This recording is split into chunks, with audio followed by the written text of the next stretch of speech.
So without further ado, I would like to invite up on stage Stephen Chin, our developer marketing lead. Stephen, you back there? You coming out? Here he is. Excellent. So, yeah, he doesn't know I'm going to do this yet. How many of you know Stephen?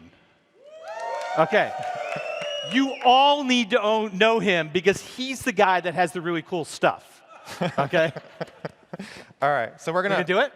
Well, I'm gonna pull one on you now, Matt. Oh, no. Okay. So how about we make Matt play a little game? All right, so I call this game, Are You a Groundbreaker? Okay. So everyone who's a developer in the audience, stand up. No, just everybody stand up. Come on. This is it's like Code 1 Keynote. Everybody stand up. All right, and the way this game works, Matt, is we each have to name a language or technology, and if somebody is using it, they get to sit down. Okay. Used it within, let's say, the last 3 months. Okay. So am I going first or are you going first? I'll kick it off. Okay, why don't you do it? So one of my personal favorites, any standard SML developers here? Yeah? If so, you can sit down. Wow, look at that. Oh, man. All right, okay. That was a swing and miss. Okay, Your turn. so let's try, how about R? Anybody using R? We had one guy sit down. Okay. I think we need to do better. Okay. Python. Okay. Python. All right, we're getting there. That was okay, good. that's better. Wow. How about Scala? It's actually one of my favorites. Hey, we got some people sitting down. I appreciate that. Ruby developers? Yeah. Well, this could take a while, so I'm just going to say Java. Okay, there we go. Doink. Wait. We still got a couple. Wait. Yeah, okay, we got some holdouts here. All right, let me try this. SQL? Oh. We got one. All right. Fortran. So I think I figured it out, Matt. Okay. These guys, they're the blockchain developers. They're the cool guys in the audience. So give the blockchain guys a round of applause. And you feel free to tweet out to Groundbreakers what you guys are doing. That's right. Now, one of the cool things we did this weekend was we actually did a great kids event, Oracle Code for Kids. And just to kick things off, because we have some great folks to bring out, I wanted to show you guys a little bit what we did this last weekend with some of you community members. I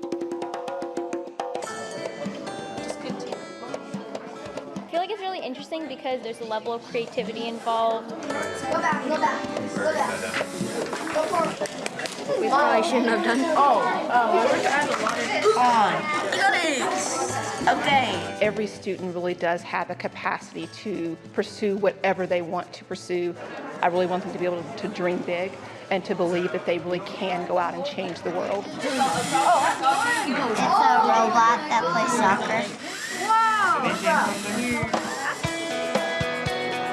So we're at Oracle Code for Kids, and this is a good way for us to show technology to the next generation of developers. The slow race begins. The hope is that they walk away and they think, I can do this, and I successfully made something. It wasn't as scary as I thought it would be. 90 degrees? Wait, it's going by itself. I've programmed robots and stuff, but I've never drawn with them before. I'm done. We're really encouraging students to understand that math and science are something that are beautiful and functional for anyone, and that it's not about the test, it's not about the classroom. It's flickering. It's about understanding the world around you and how you can make things happen. Squishy Circuits is a great workshop. The kids get Play-Doh, and the Play-Doh conducts electricity. And along the way, teaching them, design and the process of trial and error and how electronics work. Alice is a great tool for teaching early computer science. Here we did the basics of building a 3D world, the basics of programming, a quick storyboard, and then they created a short film. We need The Lego Mindstorms workshop, the kids are going to build a little elevator. They're going to program it using Java as the programming language. It's exciting to see the number of girls here and to see this very diverse group of students who are all out there tackling science together and technology together. It means that in the future, the world of STEM, the world of technology is going to be much more diverse because so many more students are being exposed to it.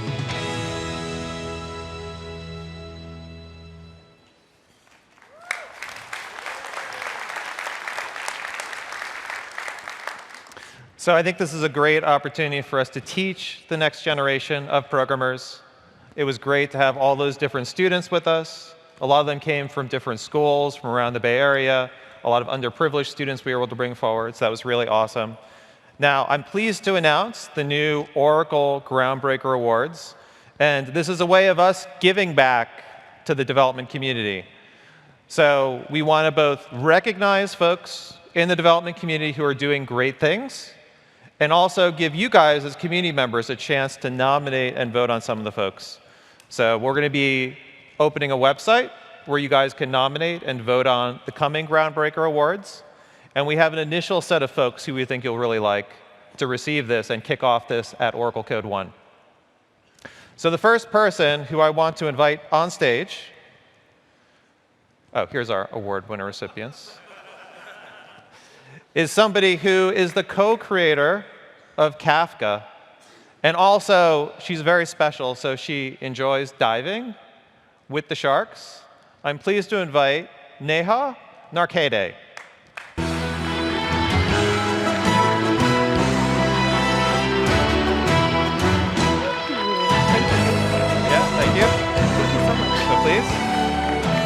If you wouldn't mind saying a few words. OK, well, I'm so humbled to be here receiving this award with so many industry luminaries. It's also a surreal moment because I started my career at Oracle as a software engineer only less than 10 years ago, precisely 9 years ago. If back then someone told me that you're going to be up on the keynote stage receiving an award, I thought you'd be joking. So this is really a happy moment for me. Thank you so much. I'm excited and looking forward to this. Yeah. Neha. Neha. So we will mail you one. Yes. Thank you. We're sharing. We're sharing. So they're laughing with us, I think. All right. So the next person I'd like to invite out on stage is the creator of the Python language, but I think he's very unique. He's probably the only former benevolent dictator for life in the audience. Right? Yeah, OK. Nobody stood up this time. All right. So I would like to invite out Guido van Rossum.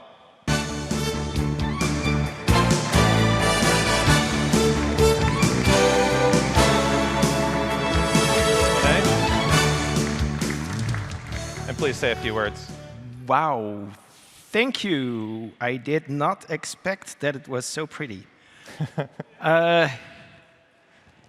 Yeah, if a year ago someone had told me that today I would be on stage at an Oracle conference, I would not have believed it.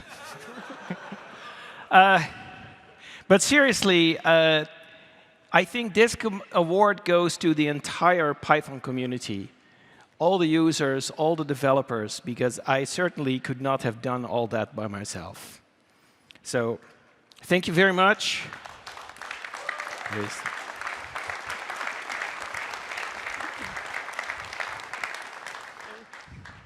So the next person we'd like to recognize is the co-creator of Hadoop, and also somebody who loves, doing a lot of outdoors activities like mountain biking, but I think he's probably the tallest one in this room.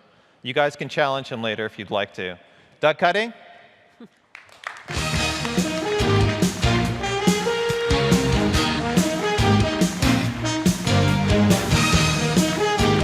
Thank you. Please say a few words.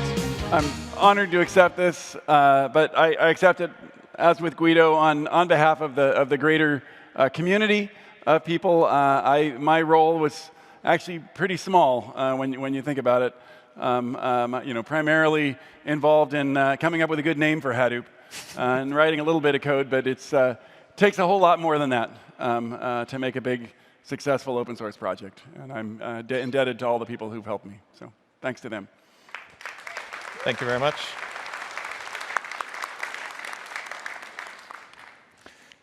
All right, so the next person I'd like to invite out is the creator of Grails, and also somebody who I think has the coolest office of all of us. He's been remote working from Spain for the past 9 years. So Graham Roche. Hey,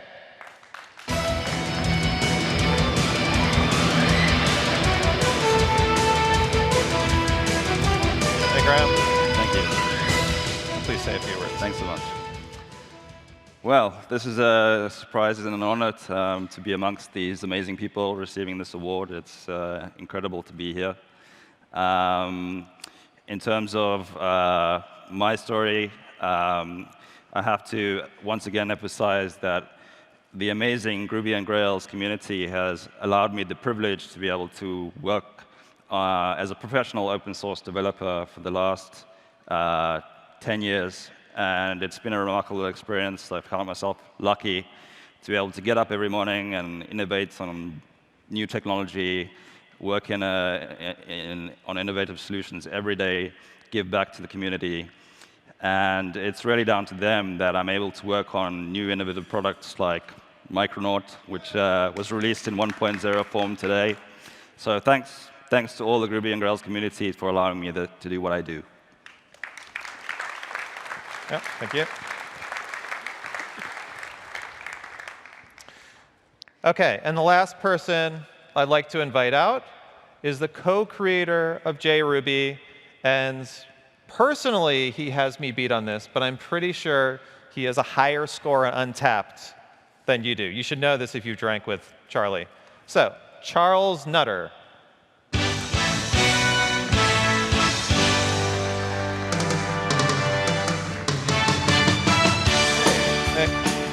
All right. Well, I mean, as with my friends, I have to thank the Ruby community, Yukihiro Matsumoto for creating such an amazing language, the JRuby community for supporting us. Tom Enabo is out there somewhere. He's the other half of the team, and he's the man behind the scenes that actually gets work done. I just come to things like this and show off. And your competition on Untapped. And my competition on Untapped, yeah. We go back and forth. But definitely want to thank the community, and I'm just thrilled to be here. Glad that we can continue to make the JVM a good platform for multiple languages. Hope we can keep doing this for many years to come. Thanks. All right, thank you.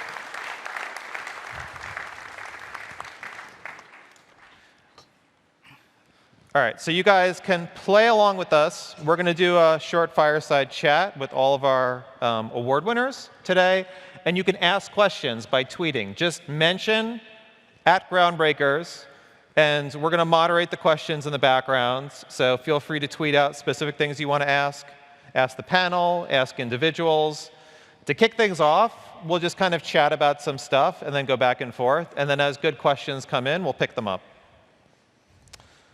So just as a starting topic, I think one of the things which we all have in common is working a lot with open source projects, open source communities.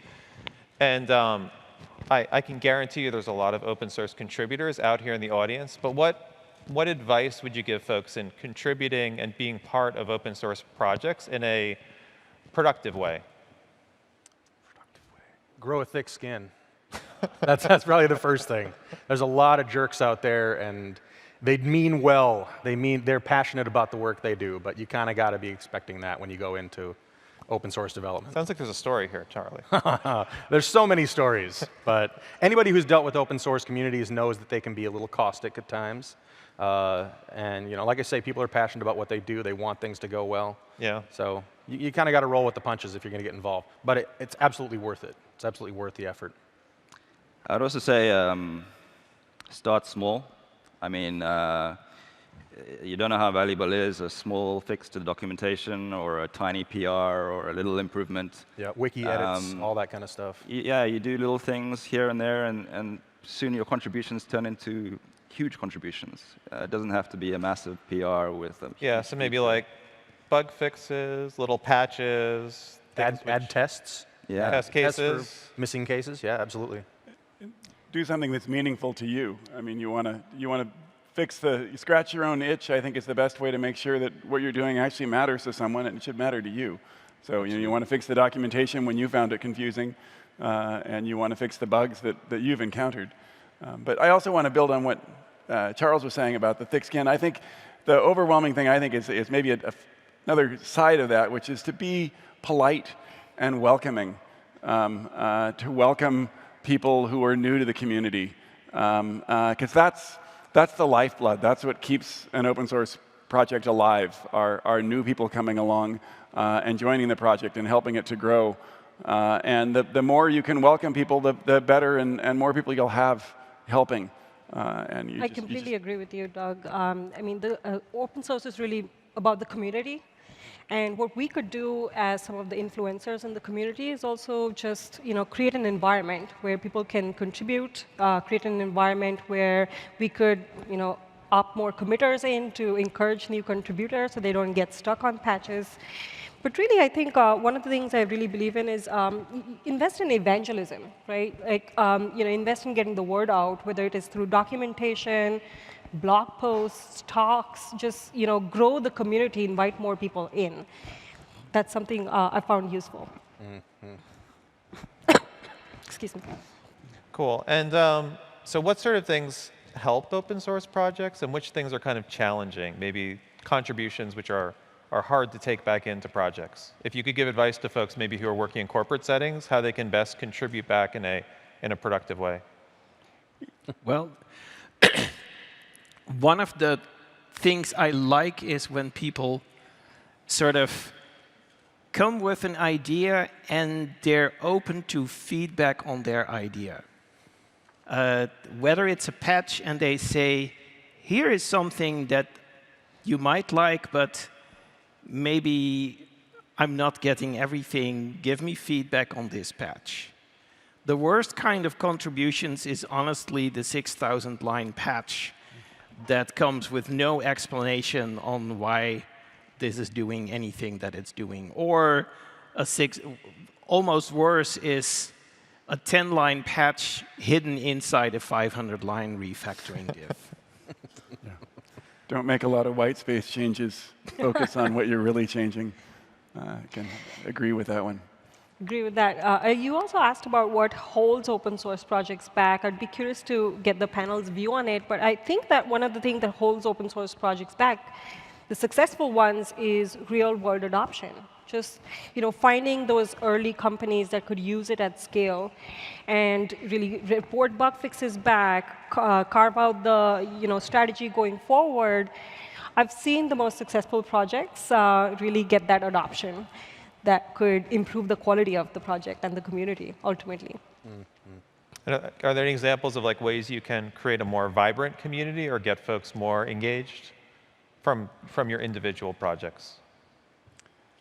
I think that making it easy to contribute, there's a few little steps that you can take. GitHub has a nice contributing.md file that you can create, which providing guidance on how to get started, whether it be changing the documentation, how to build the documentation, or how to submit a patch, or projects that provide no guidance are more difficult to contribute to.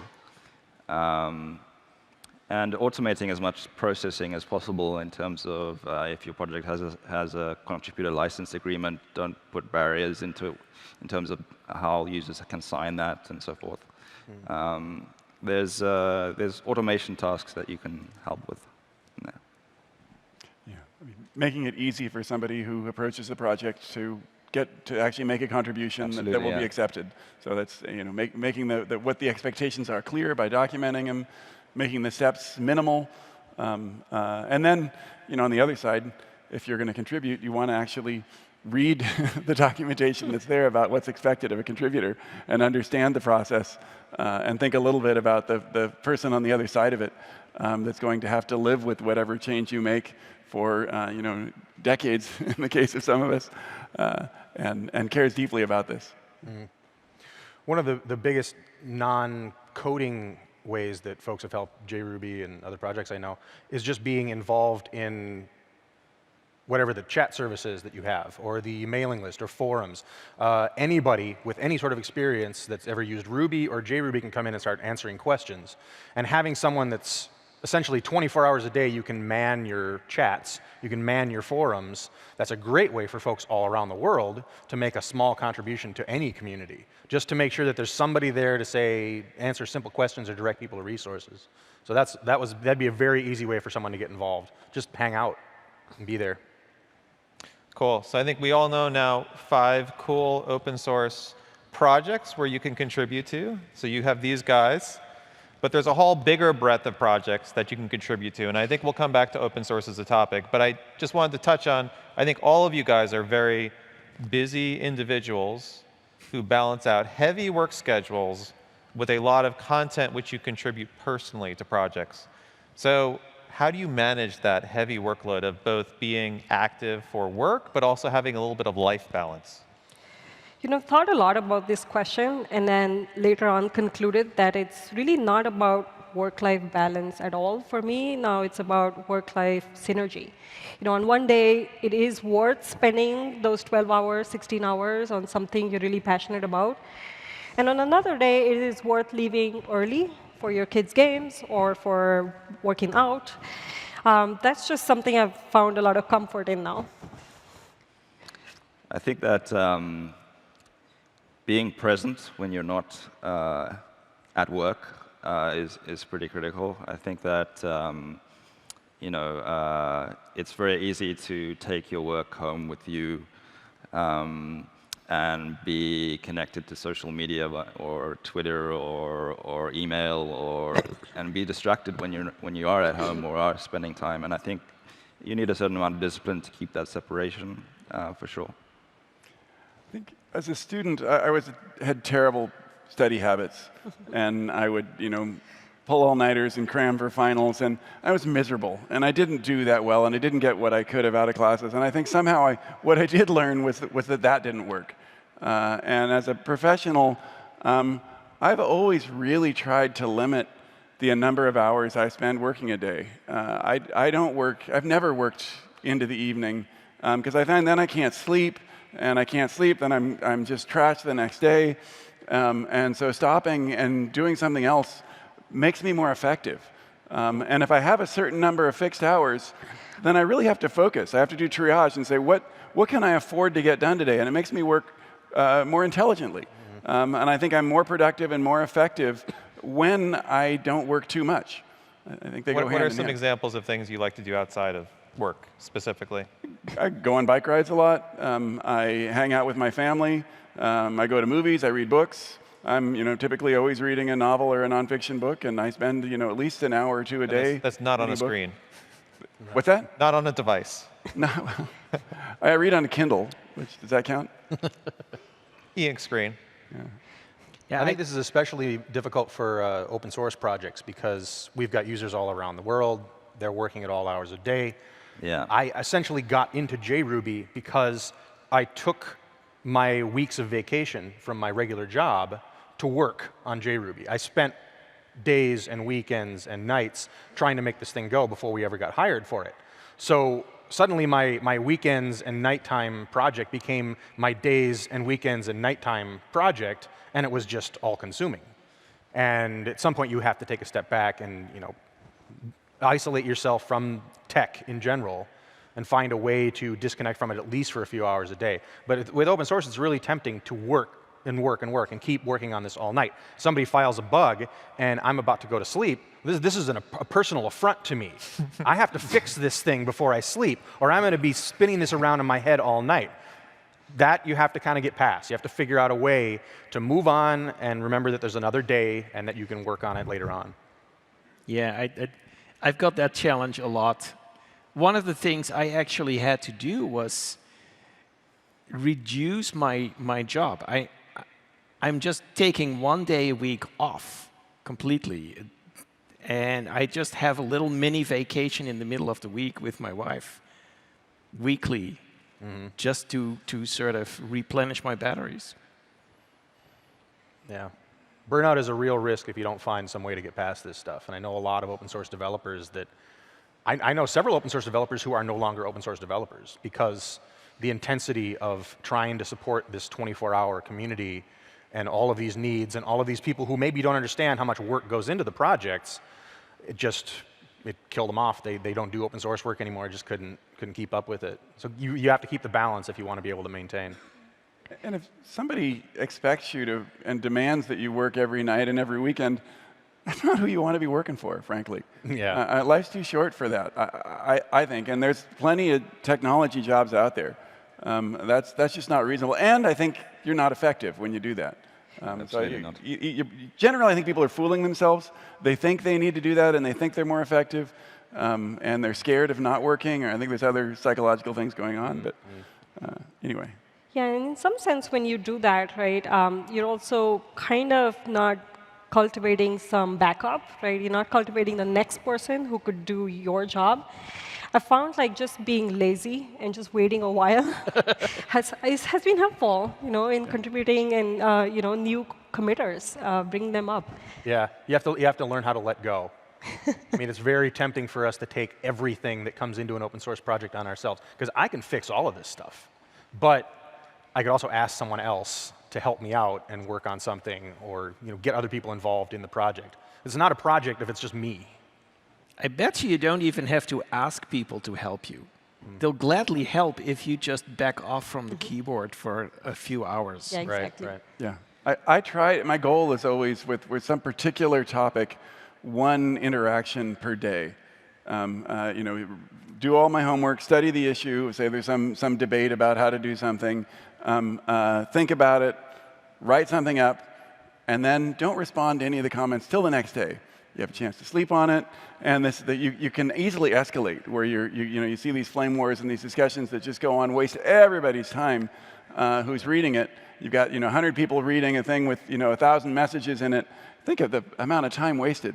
And if each of those people could just say, I'm going to take my time and only weigh in once a day, you actually get a much better discussion. Right. OK, and we chatted on this a little bit. So a bunch of you guys have very interesting interests outside of your day jobs. So I think you like to go out and do quite a lot of outdoor stuff, Doug. You were mentioning that scuba diving is a particular interest, Neha. But what do you guys do to stay healthy? Like, what sort of things do you do to kind of keep yourselves going? What I've found is just 10 or 20 minutes of a run, like an outdoor run, has helped me stay calm, just find a couple moments to take a step back and think about my day and just be much more productive. But I've noticed that just reducing the commitment that I make to myself on exercise or meditation or whatever that might be, that has helped me a lot. It's just like lowering the bar a little bit and saying, well, it could just be 10 minutes. And that has helped quite a bit, like, to stay on schedule. I think working from home on open source, there's a danger that you end up, never leaving the walls of your house, essentially. And but I find that regular exercise is critical, whether it's going for a walk, spinning, or some kind of activity. Personally, I enjoy regular walks, and then when I have a bit more time, things like skiing, things like paddleboard. Enjoying the outdoors, breathing fresh air, because it's real danger getting closed inside of one room otherwise. We got a dog recently, and so now you have to walk the dog a couple times a day, regardless of the weather. You need to, or else she's going to be up all night, and it's great discipline. I mean, if it's raining, you put on rain gear, and you get out and you walk the dog. And I actually think that getting out and exercising, and sleep for that matter, getting plenty of sleep, are actually related to work. I do a lot of my best thinking when I'm not at the keyboard. When I'm out walking around, I start thinking about the work things. In the middle of the night, I have great ideas. They're not always great in the morning, but they seem pretty great in the night. I try not to think about work in the middle of the night, because then I just don't sleep at all. But sort of my favorite way of sort of getting in that sort of sideways zone. I mean, I'm Dutch. I grew up riding a bicycle. Riding a bike outdoors, watching some birds on the side, that's just my favorite activity. And the sort of the creative thoughts will start flowing when I do that. Nice. But I can totally relate to what you're saying. Sometimes stepping away from the problem, you get so close to a problem that you end up, if you just sit there at the keyboard going round and round in circles and never resolving it, and then you step away and think about it or sleep on it, and a solution comes to you. Couldn't agree more. I don't know if this can really be a recommendation, but kids definitely keep you out of the house and keep you busy too. So If you need something else to do, you can have a kid. Yeah. That will keep you busy. Well, and that will pull you away with no problem at all. Yeah. They also help with that triage. What is really important? What do I really need to be focusing on? Is arguing with this guy who's wrong on the internet really going to help me along? Yeah. No, it's not.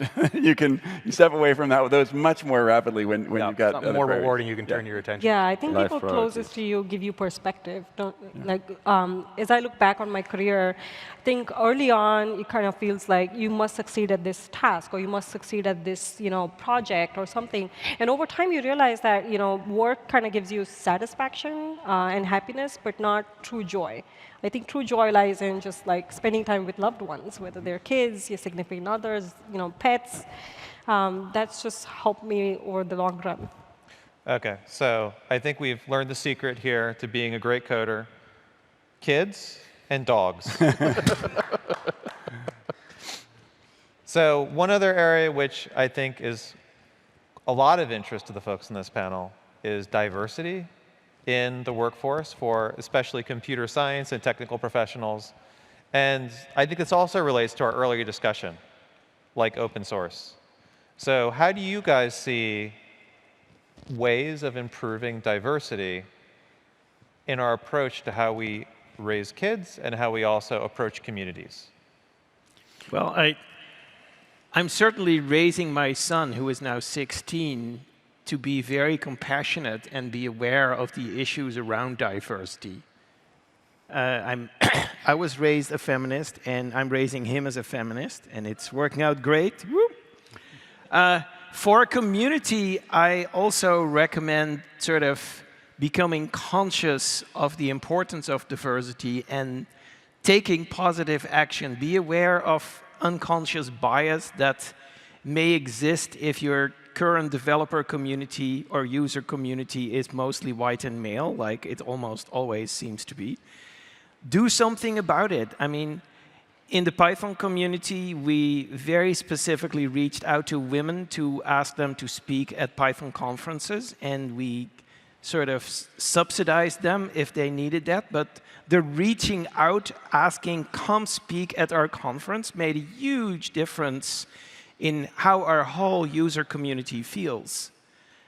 For the core development community, we're behind on that trend, but I would say that introducing mentorship and establishing a code of conduct, not just for events like this, but actually for mailing lists and for the sort of the online community, and enforcing it is important. It's not always fun to do the enforcement part, but it's definitely worth it to show that you're serious about welcoming people other than white males in your group.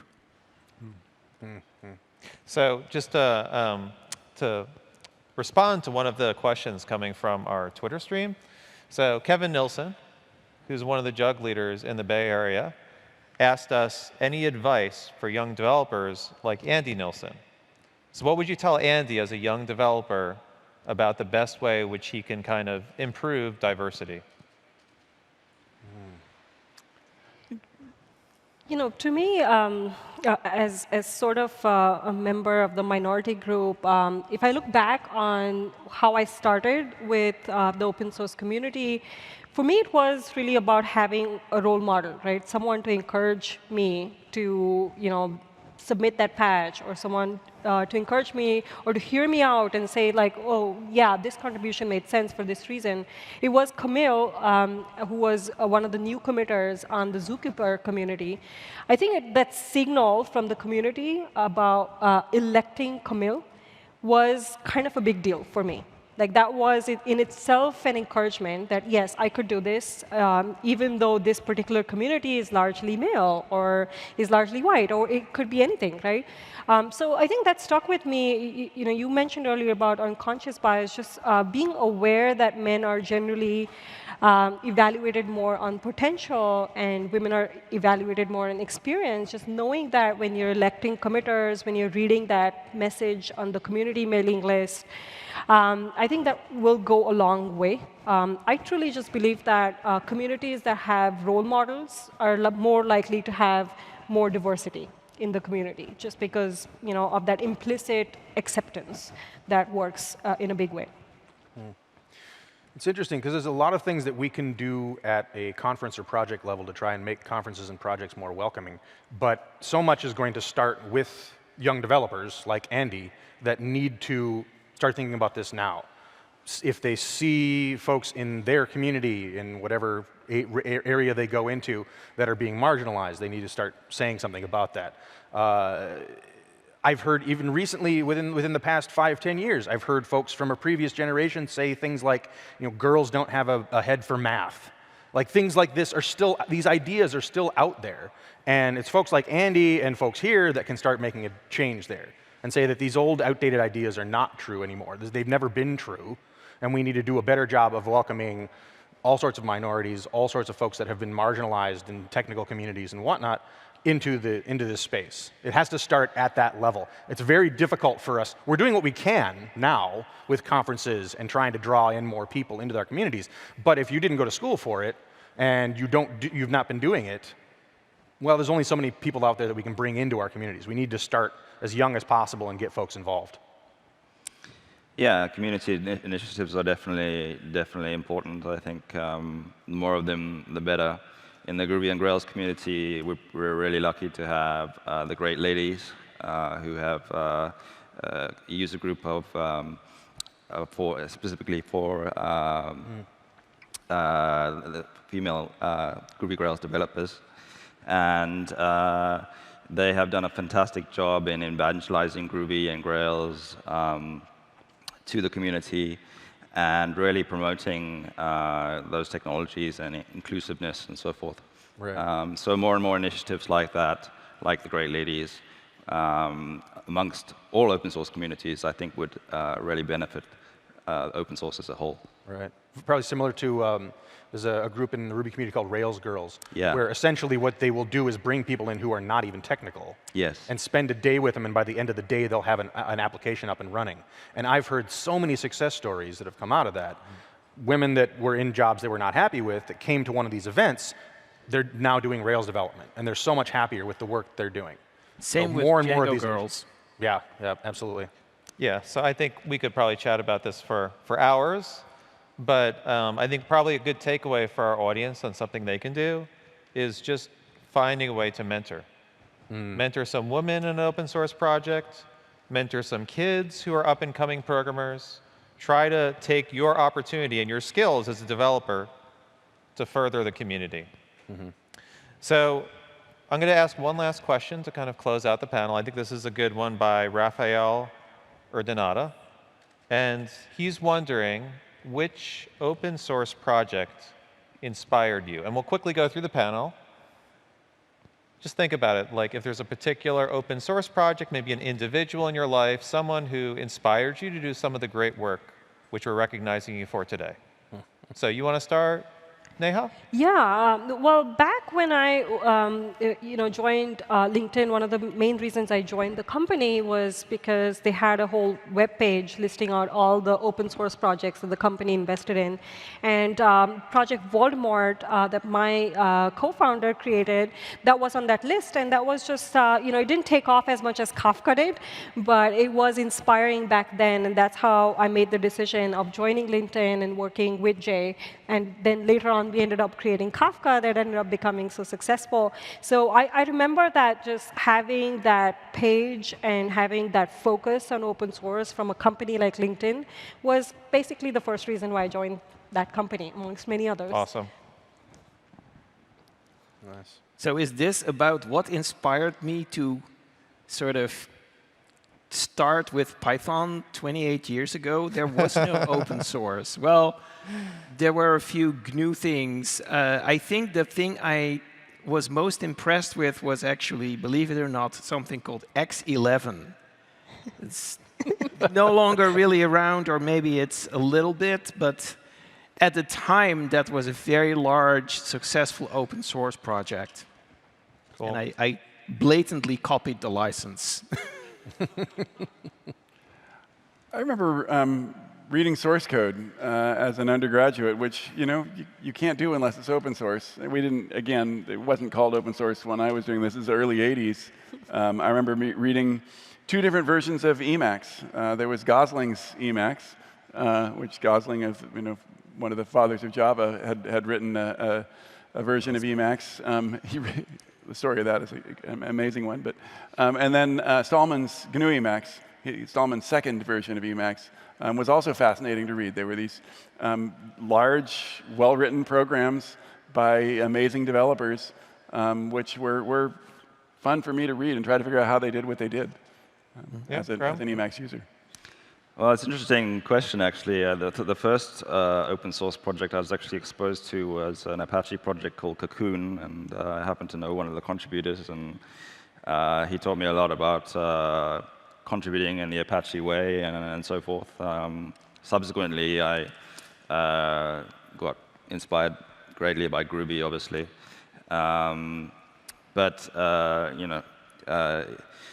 Certainly the Apache model and so forth really inspired me in the early days to contributing to open source, and everything being out in the open and being able to browse source code was, I learned a lot just, as you said, browsing source code and looking at open code. Cool. And I'm pretty sure I know what your inspiration is, Charlie. I have so many things that have inspired. I do have to tell the first open source project story, though, because I was a Windows user in the mid to late 90s, and for a while I was running this project called Lightstep. Anybody out there use Lightstep? Desktop replacement? There's always at least one. There's a couple. Sweet. I did. Hey, see? So about 1996, 1997, I was using Lightstep as well, and it was an open source C-based desktop for Windows, and I wanted to make an improvement to it. So I started trying to improve it, and the code was so rough. I don't want to say things too negative, but it was messy, and there was a lot of problems with it. So I just went and cleaned up a bunch of code and submitted it back. About a week later, I was the lead developer of Lightstep. So this is my first lesson of how deep you can go all of a sudden when you start contributing to open source. You can be the lead of a project the next day if you find the right thing to fix. So that inspired me, that you can get involved and really get involved all of a sudden in a project. But going on from there, one of the big things that inspired me to do what I'm doing today, obviously, is the Ruby language. I've been really excited about the language itself. I went to see it at a conference without knowing the language at all, and I could understand everything. And that was the day that I really decided I want to try and bring more languages like Ruby to the JVM. All right, so I want to thank all of our panelists for being an inspiration to the entire developer community. Please join me in giving them a round of applause.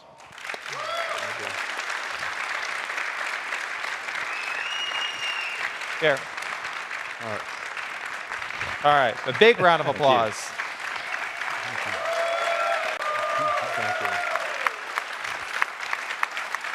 Thanks, everyone, for staying until the end. We're not, what do you say? Sorry.